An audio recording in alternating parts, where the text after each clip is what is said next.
let's discuss the legal rights given to a woman in Islam. According to the Islamic law, men and women are equal.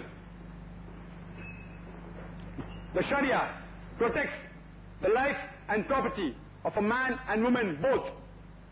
If a man murders a woman, he too will receive the Had punishment, that capital punishment of Qisas, according to Surah Baqarah chapter number 2, verse number 178 and 179. He too shall be killed. Likewise, if a woman murders, she too will be killed. According to the Islamic law of Qisas, men and women, irrespective the injury be of the eye, of the nose, of the ear, of the body, both receive equal punishment. And if the guardian of the murderer, even if the woman, if she says that forgive the murderer and she accepts diya, that's compensation, her opinion cannot be rejected. They have to accept it. And if there's different opinion between the relatives of the person who is murdered, and some say that the murderer should be killed, and some say that he should be forgiven and diya should be accepted, people should prevent the relatives from killing that murderer, and irrespective whether the witness or the opinion is given by man or woman, it has same weight.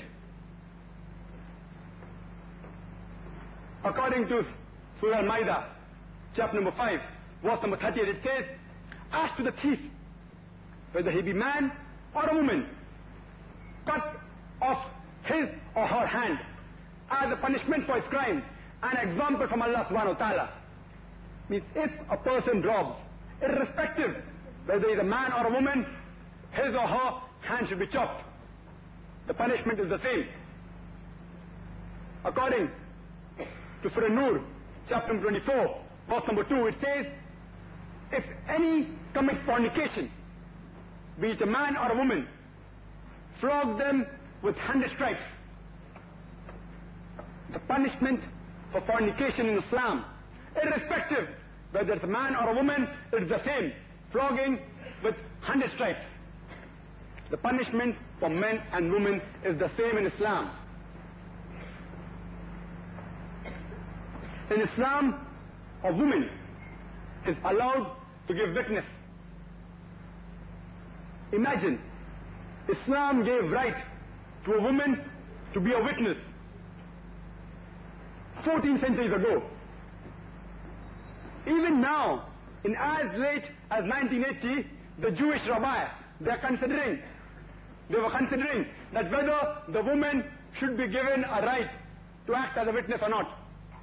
And Islam gave that right 1400 years ago.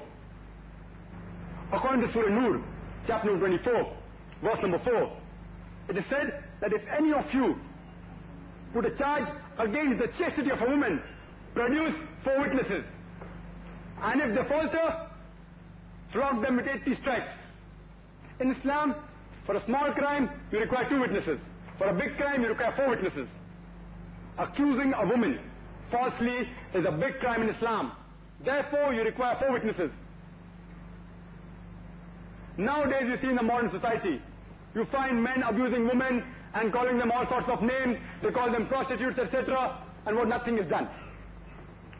In an Islamic state, if a man calls her a prostitute in public or anywhere else, and if she takes that man to court, and if that man cannot produce 4 witnesses, or even if he produces 4 witnesses, and if any one of them falter, all of them will receive 80 lashes each.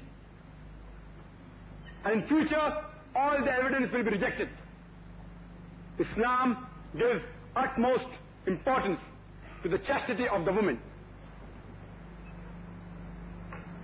When a lady marries, she normally adopts the name of her husband.